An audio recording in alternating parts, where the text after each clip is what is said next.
Père éternel, on est vraiment reconnaissant du fait qu'on peut venir à toi, qu'il n'y a pas de limite de prière. Certainement, on ne va pas non plus en faire une routine, une obligation, mais il n'y a aucune autre façon de m'approcher de ta sainte parole qu'en plaidant ton aide. Il n'y a aucune autre façon qu'on peut adéquatement pouvoir comprendre ta parole sans supplier ton aide. Et Père, donc, je te demande de bien vouloir ouvrir les cœurs, rendre les esprits attentifs. Faites en sorte que ça puisse être une bénédiction pour tous les frères et sœurs ici ce soir. Comme Sylvain si bien dit, c'est pour eux le message parce que c'est eux qui sont ici. C'est à eux que tu veux parler sur des sujets, sur des idées. Et Père, ce soir, on veut regarder justement une parole de louange de la part de l'apôtre Paul, parole de reconnaissance envers le Maître et le Seigneur et le Sauveur Jésus-Christ. Et nous voulons la regarder avec la même intensité, si je peux dire, la même sorte de joie incontrôlable que Paul a eue lorsqu'il a partagé. Un peu comme quand on lit Romains 11, puis qu'on voit cette doxologie, cette parole de louange que Paul se lance sans retenue. À quel point il est heureux, à quel point il est reconnaissant, à quel point c'est presque comme s'il est monté au 3e ciel à ce moment-là, puis il a commencé à louer Dieu. Pour qu'est-ce qu'il voyait, qu'est-ce qu'il reconnaissait. Donc on veut, avec cette même sorte de cœur, esprit, attitude et juste réalité, s'approcher du texte ce soir. C'est plus qu'une parole intellectuelle, même si oui, l'intellect, tu nous le donnes pour qu'on puisse comprendre ta parole. Donc active notre intellect, notre âme, notre esprit, nos émotions, et parle-nous ce soir, ô Dieu. Amen. Tournez bien sûr dans 2 Corinthiens, chapitre 2. Ce soir, on cherche à terminer le chapitre 2. Et on arrive dans un passage que je pourrais dire qui est excessivement fascinant. Fascinant sur plusieurs niveaux, pour plusieurs raisons. Et la première, c'est qu'il contient 2 petites sections qui sont totalement opposées l'un de l'autre. D'un bord, tu as les versets 12 et 13, où est-ce que Paul continue à partager le voyage qu'il veut faire, ou qu'il voulait faire à ce moment-là. Et de l'autre côté, complètement à l'opposé, du verset 14 à 17, tu as une doxologie. Et là, on se pose la question, comment est-ce que Paul part de « voici mon voyage » à « je vais louer Dieu maintenant ». Je dirais même qu'un autre des aspects intéressants, c'est les liens qui vont se trouver entre les versets et entre les idées de Paul, qui continuent à montrer à quel point que Paul est un génie de la plume, mais que l'épître est rempli d'émotions aussi. Les deux viennent ensemble. Et la dernière aspect fascinant que j'aimerais vous partager, c'est que les descriptions qu'il donne au verset 13 vont reprendre rendu au chapitre 7, verset 4, 5 et ainsi de suite. Il va continuer de parler de son voyage. Ça veut dire que du chapitre 2, verset 14, jusqu'au chapitre 7, verset 3, c'est une grosse parenthèse de Paul. Une parenthèse dans laquelle il parle de son ministère, tout en préparation pour la grande défense des chapitres 10 à 12. Mais sans plus tarder, on va se lancer dans le texte et lire les versets 12 à 17. Au reste, lorsque je fus arrivé à Troas pour l'évangile de Christ, quoique le Seigneur m'y ouvert une porte, je n'eus point de repos d'esprit, parce que je ne trouvais pas Tite, mon frère. C'est pourquoi, ayant pris congé d'eux, je partis pour la Macédoine. Grâces sont rendues à Dieu, qui nous fait toujours triompher en Christ, et qui répand par nous en tout lieu l'odeur de sa connaissance. Nous sommes, en effet, pour Dieu, la bonne odeur de Christ, parmi ceux qui sont sauvés et parmi ceux qui périssent. Aux uns, une odeur de mort donnant la mort, aux autres, une odeur de vie donnant la vie. Et qui est suffisant pour ces choses? Car nous ne falsifions point la parole de Dieu comme font plusieurs, mais c'est avec sincérité. Mais c'est de la part de Dieu que nous parlons en Christ devant Dieu.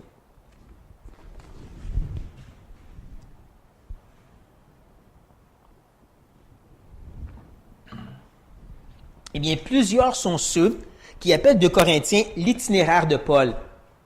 Parce que, à part toutes les autres épîtres, Paul va donner énormément de détails sur le cheminement qu'il a fait avant d'écrire l'épître. Ce qu'on ne trouve pas vraiment dans les autres épîtres. Je dis vraiment énormément de détails. Comme on le voit dans les versets 12 et 13, où est-ce que Paul continue à parler de ses voyages. Je dis continue parce qu'il commence verset 12 en disant « au reste », qu'on pourrait aussi traduire « or ». Mais, on comprend que Paul continue une idée ici. L'idée, je dirais, se trouve au chapitre 1, verset 16, lorsqu'il parlait de ses projets à l'Église. Je ne sais pas si vous vous en rappelez un peu. Son projet, c'était en allant vers la Macédoine, je vais arrêter un peu chez vous. Et ensuite, quand je vais revenir de la Macédoine, je vais rester quelques mois, puis ensuite, je vais aller amener la collecte à Jérusalem. Et le projet n'a pas eu lieu. Et là, du verset 17 jusqu'au chapitre 2, verset 11, il va expliquer qu'est-ce qui s'est passé, puis il va essayer de régler les problèmes. Pour finalement, au verset 12, continuer à parler de ses voyages. Continuer des détails sur qu'est-ce qu'il a fait comme projet et qu'est-ce qu'il a fait en soi. Bien sûr, les détails qu'il nous donne ne sont pas énormes. Hein? Les versets 12 et 13, il n'y en a pas beaucoup de choses qu'il dit. Donc, j'ai décidé d'ajouter un peu de viande à ces os sèches pour vous aider un peu comme moi, ça m'a aidé. Donc, si on commence dans 1 Corinthiens, chapitre 16, versets 8 et 9, on peut voir que Paul est à Éphèse. Il parle des portes ouvertes, puis il parle aussi des ennemis. Quand on arrive dans Acte 19, on voit que Paul il est à Éphèse, il y a un beau gros mystère des portes ouvertes, et à la fin, on voit qu'il y a justement des ennemis, des fabricants d'idoles qui s'opposent à Paul. On pourrait dire que c'est à peu près à ce moment-là qu'il a écrit 1 Corinthiens. Ensuite, dans Acte 20, on voit qu'il quitte Éphèse, passe rapidement à travers certaines villes comme Philippe, pour se rendre à Troas, comme on voit au verset 12, quand je fus arrivé à Troas. Il parle d'une porte ouverte, mais justement, dans Acte 20, verset 6 et le reste, on a la fameuse histoire de Utiche. Tu sais, c'est disciples qui sont en bas de la fenêtre pendant que Paul prêche toute la nuit. Fort probablement prêchant 10, 12 heures, même plus. Toute une porte ouverte, on pourrait dire. Une église qui veut écouter un message pendant 10, 12 heures, c'est une porte ouverte. Sauf qu'on a un petit pépin, une bosse dans le tapis. Paul dit qu'il est à Troas pour l'évangile. Évangélion, la bonne nouvelle. Habituellement, quand on pense à ça, on pense à gagner des âmes, établir une église. Et quand on arrive dans Acte 20, ce qu'on voit, c'est qu'il y a déjà une église. Donc, c'est pas de ça que Paul parle. C'est important pour nous de ne pas prendre une expression ou un mot selon notre compréhension, mais d'aller voir comment le lecteur, l'auditeur, l'écrivain le comprend ce terme. L'écrivain, Paul, il nous l'explique dans Romains comment il comprend l'Évangile, lui. Direct en partant au chapitre 1, il va dire quoi? Je vais vous prêcher l'Évangile. Ils sont déjà sauvés. Donc, c'est pas gagner des âmes. Puis ensuite, tu as Romains au complet où est-ce qu'on voit que oui, il part du fait qu'on est des pécheurs perdus, mais il se rend jusqu'à la façon qu'on vit entre nous, les forts et les faibles. Donc, pour Paul, l'Évangile, c'est l'ABC et le XYZ de la chrétienté en tout. Et est-ce que c'est ça qui est arrivé à Troas? Moi, je dirais que oui. Moi, je pense que pendant 10-12 heures, il y a eu le temps de faire ABC, DEF, jusqu'à XYZ de toute la chrétienté. Sauf qu'on voit au verset 12 que Paul, il n'y a pas de repos dans son esprit quand il est à Troas. Le mot repos, ça veut dire de défaire des liens. Et clairement, il y a une négation, donc Paul y est attaché, si on peut dire. Qui va très bien avec le mot angoissé qu'on a trouvé au verset 4. Le cœur de Paul qui était angoissé. Rappelez-vous que ce terme, ça veut dire pris entre deux choses. Et c'était pourquoi qu'il était angoissé dans son cœur? À cause des Corinthiens. Son manque de repos ici, c'est à cause des Corinthiens. C'est à cause que Tite, il est auprès des Corinthiens à ce moment-là. Il veut voir si la première épître a fonctionné et Paul veut savoir qu'est-ce qui se passe. Ça a-tu réussi? C'est pour ça qu'il n'y a pas de repos, il sent attaché. On pourrait se sentir permis de critiquer Paul, qui quitte une porte ouverte à Troas pour se rendre voir Tite. Et même, je vous dirais que beaucoup des commentateurs critiquent Paul pour ça. Sauf qu'il faut comprendre son cœur de berger. Et là, je vous dirais que n'importe quel pasteur va vous dire que dans l'Église, il y a des brebis qui vont super bien, des brebis qui ont besoin de beaucoup d'aide. Et habituellement, tu te concentres sur ceux qui ont besoin de beaucoup d'aide. Si on regarde les deux églises, Troas, je vais écouter des messages qui durent 10-12 heures. Ils vont-tu bien? Moi, je dirais que oui. De l'autre côté, Corinthe ont besoin d'une épître, de Timothée, de Tite, Et là, on a une seconde épître. Ils ont-ils besoin d'aide? Puis là, c'est de lâche-tête, oui. Donc, c'est normal que Paul, dans son cœur, il dit, garde Troas, vous allez bien? Moi, c'est Corinthe, je veux savoir qu'est-ce qui se passe. Et donc, il se rend en Macédoine pour rencontrer Tite. Je crois que ça s'est sûrement trouvé environ vers Milet. Parce qu'après Troas, dans Acte 20, on a Milet, où il va avoir la rencontre avec les pasteurs d'Éphèse. Il va leur dire, faites attention aux loups ravissants. Je pense que c'est probablement vers la fin de cette rencontre avec Tite qu'il a écrit 2 Corinthiens, parce qu'après Milet, tu as Tyr, après ça, tu as Ptolémée, c'était Jérusalem. Et dans 2 Corinthiens, il parle de la collecte qui va mener à Jérusalem. Il faut qu'il ait le temps d'écrire l'épître, la donner à Tite, Tite la porte aux Corinthiens, ramasse la collecte, rencontre Paul et se rend à Jérusalem. Donc, il faut que ça se passe avant Ptolémée, puis peut-être même avant Tyr. Ça, je pense que ça s'est tout passé à Milet, mais ça, c'est de l'ajout qui pourrait peut-être mieux vous aider à comprendre la prochaine fois que vous regardez l'épître. Ce qui est utile pour nous, en revenant dans le texte, c'est de voir à quel point que Paul saute de cette rencontre avec Tite à « maintenant, je vais louer Dieu ». En verset 14, « Grâce soit rendue à Dieu ». Et là, on regarde et on dit « Qu'est-ce qui s'est passé? » Et je dirais que le pont que Paul a utilisé pour se rendre d'un côté à l'autre, c'est le pont de la bonne nouvelle. Et là, je ne parle pas de l'Évangile, je parle vraiment des bonnes nouvelles. Parce qu'on sait qu'est-ce qui se passe dans 2 Corinthiens chapitre 7. Les nouvelles de Tite, c'est qu'il y a de la repentance à Corinthe. C'est qu'il y a des changements qui se font. C'est qu'il y a de toucher leur cœur. Et même s'il y a des super apôtres, des faux enseignants qui réussissent à détourner certaines personnes de Paul, n'empêche que Paul, lui, a les yeux sur Dieu. On l'a vu, sa confiance qui est elle est heureux quand Paul est heureux, c'est parce que sa confiance est fixée sur Dieu. Et donc, en regardant à Dieu, il voit Dieu agir à Corinthe, puis il dit, grâce soit rendue à Dieu. C'est ce qui arrive quand on a les yeux fixés sur Dieu. On le loue, peu importe les nouvelles. Et à partir du verset 14, Paul va faire une doxologie, comme j'ai dit, en utilisant la parade de triomphe. Qu'est-ce que c'est une parade de triomphe? Une parade de triomphe, c'est lorsqu'un général romain avait fait la conquête d'un territoire, ville, pays ou quoi que ce soit. Et là, il y avait une belle grosse parade qui passe à travers l'Empire, qui se rendait souvent jusqu'à Rome. Dans cette parade, tu avais premièrement les musiciens et aussi les prêtres qui répandaient du parfum partout, de l'encens. Vous allez voir que ça, c'est utile. Ensuite, juste derrière, tu avais le beau chariot du général conquérant, tout bien décoré. Et lui, bien sûr, avec sa plus belle armure. En arrière de lui, tu as ses soldats, tout bien décorés aussi. En arrière de ça, tu as les soldats, le roi, les généraux qui ont été conquéris, traînés par des chaînes. Et souvent, en arrière de ça, tu as les gens du peuple qui ont été conquéris, aussi traînés par des chaînes. Et souvent, ces gens-là étaient presque nus, pour vraiment les humilier. Ça, c'est une parade de triomphe. Et c'est clair que c'est ça qui est dans la tête de Paul, lorsqu'il nous parle ici ce soir, quand il écrit les versets 14 à 16.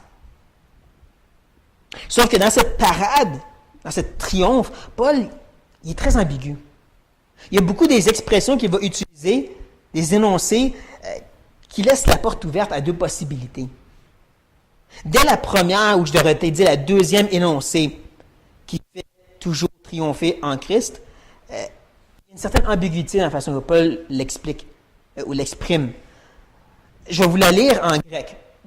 Je vais la traduire en français, c'est ça que je veux dire. Mais dans toute simplicité, c'est qu'on peut lire, c'est « Grâce soit rendue à Dieu qui mène en triomphe nous ». Vous voyez, il y a un aspect vague dans ça, qui mène en triomphe nous. Donc, c'est possible que Paul dit qu'on est dans le chariot du général, puis on est dans la parade, puis hey, on a gagné. Mais il y a aussi la possibilité qu'on est les gens qui se font traîner par des chaînes, qui se font triompher, qui se font conquérir. Quand on réalise que la seule autre fois que Paul utilise cette expression, la parade de triomphe, ou triomphe en soi, c'est dans Colossiens chapitre 2, verset 15. Et à ce moment-là, il parle des gens qui sont conquéris et qui se font traîner derrière. Si on ajoute que le Seigneur Jésus lui-même a dit qu'il va, lorsqu'il a lié l'homme fort, il va prendre les dépouilles. Et vous savez comme moi, c'est qui les dépouilles? C'est nous. Nous sommes des dépouilles. Nous sommes ceux qui sont conquéris. Si j'ajoute par-dessus tout ceci, qu'au verset 14, Paul parle de que c'est en tout lieu. Mais je peux imaginer justement Paul qui a été trimballé par l'Esprit de Dieu partout pour prêcher l'Évangile. Je peux penser aussi qu'il s'est rendu à Rome Actes chapitre 28, en étant dans des chaînes de prisonniers. Il a été amené là par force, si je peux dire. Mais peu importe lequel des deux qui a plus de sens pour vous, il y a un point principal, Christ. C'est Christ qui est répandu. C'est Christ qui est manifesté, qui est rendu visuel aux gens, ou je devrais peut-être dire olfactif. J'ai dit olfactif à cause du mot odeur, bien sûr. Cette odeur qui est répandue par nous. C'est aussi possible de traduire ici à travers nous. Qui veut dire qu'encore une fois, Paul il ouvre la porte à deux possibilités. Entre Paul est en train de dire que nous sommes la libation ou l'encens en soi, parce qu'on est en relation avec Dieu qui est répandu à travers le monde. Ou il y a cette idée qu'on est plus l'encensoir dans lequel tu mets l'encens qui se répand à travers le monde, ou le temple du Saint-Esprit qui fait tout le travail. Les deux sont probables. Mais encore, vous voyez comme moi que le point principal, c'est la connaissance de Christ. C'est ça qui est répandu. C'est ça qui est important. Et quand je pense à la connaissance de Christ, je pense à deux choses. Je pense premièrement à cette connaissance qui est une expérience. Le fait qu'on a une relation avec Dieu se voit pour les gens autour de nous. Le témoignage, en d'autres mots. Là, c'est sûr qu'on va tout dire des fois, notre témoignage, il est poche. Oui, n'empêche que les gens peuvent quand même voir qu'on a une relation avec Dieu. Comme les pharisiens reconnaissaient que les apôtres avaient été avec Christ. Qu'ils soient poches ou non, ça paraissait. Mais il y a l'autre possibilité aussi, dans cette connaissance, ça me fait penser à l'instruction. Ce sens-là de la connaissance. Parce que si tu veux présenter Christ aux gens, il faut que tu ressembles. Et c'est plus que Jésus bénissait les enfants. Il y a beaucoup plus à propos de Christ. C'est comme Pierre qui parle de défendre notre foi. Non, il ne faut pas nécessairement faire des cours d'apologète pour être capable de le faire, mais c'est que tu es capable parce que tu le sais, qu'est-ce que la Bible dit. Et si je peux regrouper les deux idées ensemble avec une belle petite image, pensez au parfum dans le temple. Le parfum, qui était bien sûr spécifique au temple seulement, on voit dans la loi que l'Éternel donne des ingrédients qui doivent être mis dans le parfum. En même temps, il dit que les parfumeurs vont être donnés le don, si je peux dire, la capacité de mettre ensemble pour que ça sente bon. Ils vont connaître des pourcentages, ils vont savoir la bonne formule pour que ça soit le bon parfum. Donc, il y a une part où ils ont une relation avec Dieu, les parfumeurs, et d'une part, il y a des ingrédients exacts à suivre. Ensemble, ça faisait le parfum pour le temple. Et j'aurais pas dire parfum, parce que c'est ça qui nous amène au prochain verset. Vous voyez, au verset 15, « bonne odeur », c'est le mot « parfum » dans le grec, qui combine ces deux mots. Et ici, Paul est vraiment catégorique. Il dit « en effet ». Dans la parole de vie, eux autres, ils ont mis « oui, nous sommes le parfum de Christ ». C'est ça que Paul essaie de dire ici. Hein? Il est catégorique, il pèse lourd. C'est ça qu'on est. Mais encore ici, il y a autant l'idée qu'on est littéralement l'encens ou on porte l'encens. On est transformé en l'image de Christ, donc on est l'encens. Ou on connaît Christ, donc on répand l'encens. Et les deux reviennent à Christ. Christ qui est maintenant présenté parmi ceux qui sont en train d'être sauvés et parmi ceux qui sont en train de périr.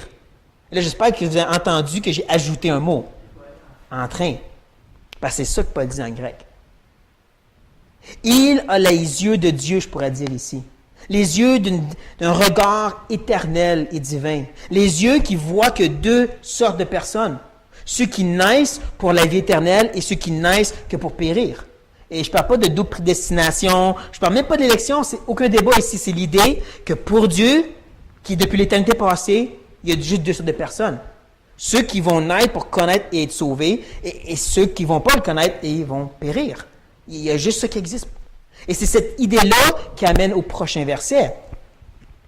Où est-ce que Paul dit au verset 16, « Aux uns, une odeur qui vient de la mort et donne la mort, et aux autres, une odeur qui vient de la vie et donne la vie. » Encore, j'ai ajouté des mots. La seconde énoncée fait du sens. Ça vient de Christ. Christ, c'est la vie. Donc, ça vient de la vie, ça donne la vie. La première qui est un peu bizarre. On parle de la bonne nouvelle. Pourtant, ça vient de la mort et ça donne la mort. Mais c'est comme je disais à Joël vendredi. Il ne faut jamais oublier que l'Évangile, ça inclut la partie « tu es un pécheur qui mérite l'enfer ». Ça aussi, c'est la bonne nouvelle. Mais pour ces gens-là, tout ce qu'ils vont recevoir, c'est « tu es un pécheur qui mérite l'enfer » et ça ne va pas aller plus loin que ça pour eux. C'est un message de mort qui va donner de la mort. Ça va les juger et les condamner. Comparé aux autres qui vont se rendre jusqu'à la partie « mais Christ est mort pour vous » et ils vont être sauvés. Il y a vraiment une séparation entre ces deux gens. Dans la parade de triomphe que je vous mentionnais tantôt, je vous disais aussi qu'il y avait du parfum. Je dirais qu'il y aurait beaucoup de parfum. Ça remplissait la ville. Donc, pour les soldats qui avaient été conquéris, il y avait cette odeur. Cette odeur voulait dire pour eux la mort. Ça voulait dire, je m'en vais pour être exécuté. C'est ça qui va se passer pour moi. C'est une odeur de mort. Mais pour les gens du peuple conquéri, juste en arrière, c'était la vie. Parce que souvent, ces peuples-là devenaient des esclaves romains. Il y avait une seconde chance à la vie. Il y avait une rédemption, si je peux dire, pour eux, comme pour nous.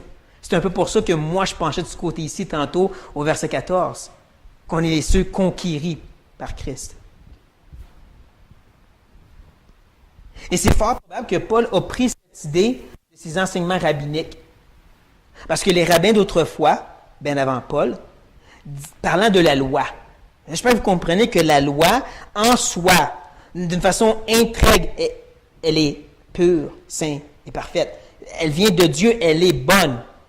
Et eux disaient, si tu étudies la loi pour le bien que la loi apporte, tu vas vivre.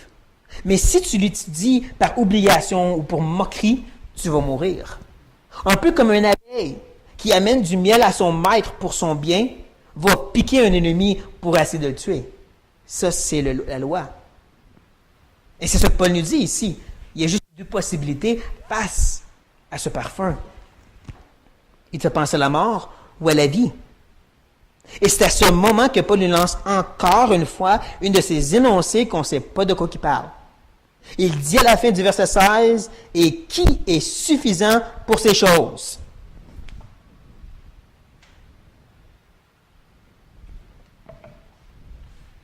Est-ce que vous savez ce que ça veut dire? Vous n'êtes pas les seuls. Il y a deux possibilités, encore une fois, qui s'offrent à nous. La première, qui est minoritaire, dirait ici, et qui est suffisant pour comprendre ces choses. Dans le sens, comprendre la prédestination, comprendre le fait qu'il y en a qui reçoivent le message puis qui meurent quand même, puis il y en a qui le reçoivent puis qui vivent. Qui peut comprendre ça? Ça, c'est une possibilité, mais cette possibilité nous fait reculer dans le texte. Elle nous ramène dans les autres versets. Mais Paul ne veut pas qu'on recule, il veut qu'on avance. Il veut qu'on se rende au verset 17. Donc, ça fait plus de sens la deuxième. La deuxième qui est majoritaire parmi les commentateurs et qui dit « Qui est suffisant pour faire ces choses? » Répandre ce parfum, prêcher l'Évangile aux gens, amener cette bonne nouvelle. Qui est suffisant pour faire ça? Et ça fait du sens quand tu comprends qu'ensuite, au verset 17, il va nous montrer deux sortes d'ouvriers, les mauvais et les bons. Hein, qui est capable? Ben, je vais vous montrer qui n'est pas capable et qui l'est capable. On va commencer avec les bons. À la milieu du verset 17, il dit « Mais c'est avec sincérité ». Donc, ils sont sincères. Rappelez-vous, le terme sincère veut dire examiner à la lumière. Hein, les pots qui avaient des trous, on voulait voir si c'était des trous qu'il y avait dedans ou non. Les vrais ouvriers sont prêts à examiner. Il dit ensuite qu'ils prennent leur parole directement de la part de Dieu et ensuite en Christ, il le fait devant Dieu, il le prêche, cette parole. Et là, j'ai un petit peu partagé à ma façon, mais je pense que vous comprenez et vous voyez quand même. Je dirais que cette double énoncé de la part de l'apôtre, c'est un contrebalan pour ce qui est de la prédication et même le vécu du chrétien. Je m'explique par des images. Prenons premièrement l'idée de prêcher, comme un enseignant, comme moi.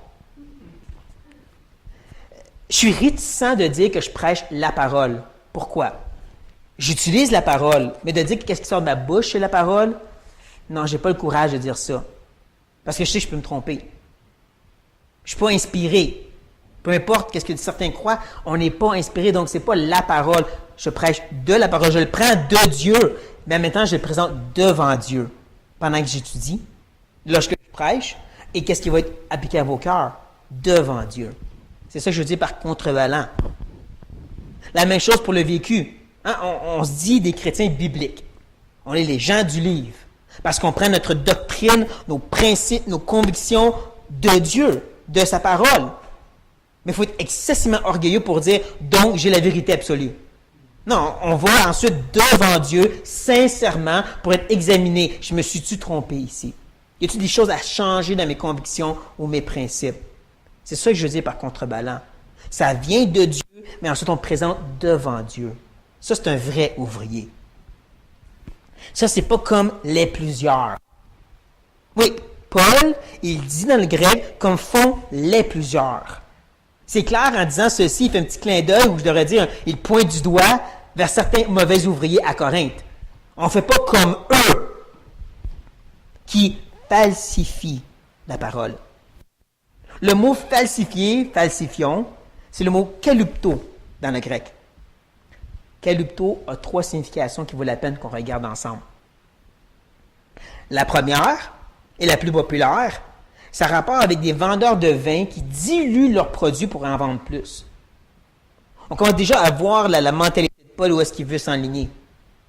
La deuxième utilisation de kalupto, qui est un peu dans le même contexte, c'est des vendeurs qui peuvent bien parler, qui peuvent tourner autour du doigt et vendre n'importe quoi, comme des vendeurs automobiles. C'est des kalupto. Le dernier terme, la dernière façon que c'est utilisé, c'est par Platon. Vous savez, ce grand philosophe. Il l'utilise contre ceux qui, si je peux dire, modifient un peu la vraie philosophie. Et juste pour que vous compreniez, vous vous rappelez, philosophie, ça veut simplement dire aimer la sagesse. Il y en avait qui cherchaient réellement la vérité. Platon s'est rendu même jusqu'à Alexandrie pour lire le Septante, pour essayer de trouver la vérité. Et il dit, ces gens-là, qui sont prêts à se vendre aux plus riches, prêts à minimiser la vraie philosophie pour pouvoir bien paraître, pour que les gens les engagent ensuite, c'était des kaluptos. Là, je pense que vous avez une bonne idée globale de ce que Paul est en train de dire ici. Des kaluptos, c'est des gens qui modifient, diluent ou carrément tordent la vérité dans le but de vendre leur salade. Et je ne peux pas m'empêcher, en regardant la façon que Paul le présente, ces gens-là, ils font exprès. Ce n'est pas des gens qui sont juste mal enseignés, mal instruits. Vous savez, comme Apollos, qui a besoin de Priscille et Aquilas.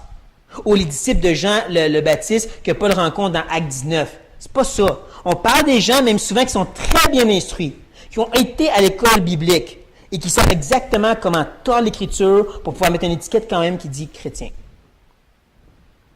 C'est ça qu'on parle. C'est pas pour rien que Paul prend le temps ici de dénoncer les plusieurs. Vous savez, les gens comme, eh oui, Joel Osteen, Benny Hinn, Ken Copeland et Joyce Meyers. Des gens qui semblent être tellement gentils pour vouloir aider le monde, jusqu'à quand tu regardes qu'est-ce qu'ils reçoivent en retour. Des jets privés, des belles autos, des voyages payés pour pouvoir faire des conférences. On voit que réellement, ce sont des kaluptos. C'est pour ça qu'il faut, comme Paul ici, les dénoncer.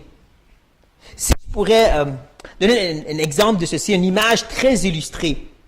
Disons que l'Évangile, c'est une bouteille d'eau que Dieu nous donne, dans laquelle il y a du poison. Vous avez bien compris, Dieu donne du poison à boire parce qu'il veut nous tuer pour nous ressusciter. Mais ce poison, c'est amer. Personne ne veut boire ça naturellement. Donc, qu'est-ce qu'eux font? C'est le diluer à tel point que là, on peut le boire quand même. En place de dire, tu es un pécheur qui mérite l'enfer, on va dire, ta vie n'est pas si bonne, si tu ajoutes Jésus, ça va aller mieux. C'est ça qu'ils font. Ils diluent. Et ils savent exactement comment le faire pour que les gens le veulent. C'est pour ça qu'on doit être prêt de les dénoncer. Sans nécessairement monter sur les toits et commencer à crier, il faut quand même être prêt de voir. Ces gens-là, ils savent qu'est-ce qu'ils font. Qu'est-ce qu'ils veulent faire? C'est vendre et faire de l'argent. Paul, clairement ici, est catégorique, comme j'ai dit. Intransigeant, il coupe direct dans le milieu. Cette doxologie est aussi de la théologie des 2 royaumes. Hein, c'est clair à travers ces versets 14 à 17 que Paul dit il y a le royaume de la lumière, où est-ce qu'il y a des gens qui reçoivent la vie, qui sont sauvés, et il y a le royaume des ténèbres, où où les gens sont morts puis ils vont périr pour l'éternité. Et entre les deux, il y a un gouffre.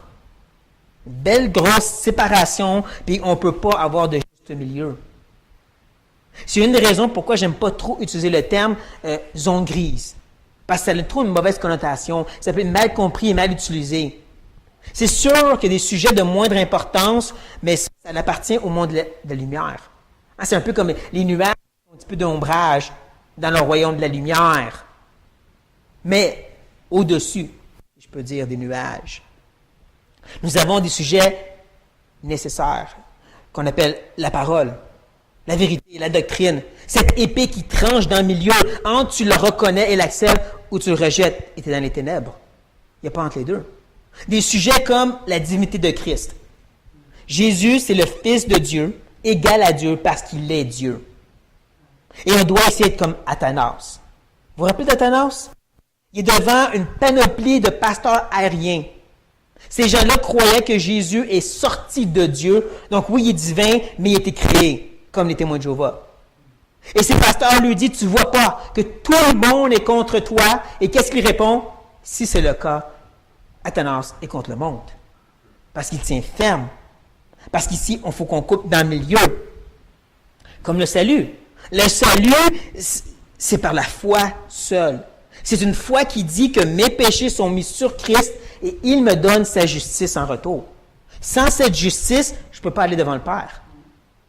J'ai besoin de cette justice divine pour aller au ciel. Et n'importe quel autre sorte de message, de bonnes intentions ou quoi que ce soit qui n'est pas la justice de Christ qui me couvre parfaitement, ben c'est le royaume des ténèbres. En toutes les idées de accepte Jésus dans ton cœur ou aime Jésus tout ton cœur, c'est pas la justice de Christ. C'est tristement le royaume des ténèbres. Il faut couper direct dans le milieu. Mais vous savez qu'est-ce qui est encore mieux que ça? Qu'est-ce qui est par-dessus les nuages au troisième ciel? Ce qui est clairement saupoudré à travers ce que Paul nous partage, c'est Christ. Le général des généraux qui est en avant de tout et qu'on suit. Et donc, peu importe si on est les soldats qui ont été conquéris et qui s'en vont à la perdition, si on est les gens du peuple qui vont être rachetés plus tard, ou si vous aimez plus, les soldats conquérants avec leur belle armure, peu importe, ils regardent tout vers celui qui dirige.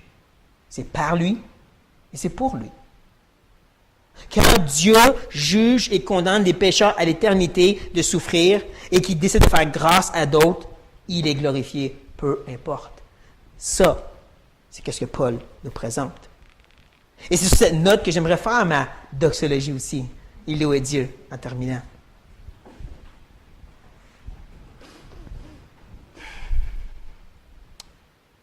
Au Père éternel, on est bouche bée derrière cette vérité que nous, on a la vie qui mène à la vie. Nous, on a reçu ce cadeau, ce don. On a été sauvés. Non parce qu'on était tellement bons, une foi si grande, ou qu'on t'aimait vraiment énormément. On était des morts qui méritaient la mort. Mais tu as eu pitié de nous. Tu as fait grâce envers nous. Et tu nous as amenés dans ton royaume. Tu as fait la conquête de ce monde, tu nous as enchaînés comme serviteurs et tu as décidé de nous faire grâce. À la place de nous exécuter, tu nous as rachetés. On est bénis excessivement.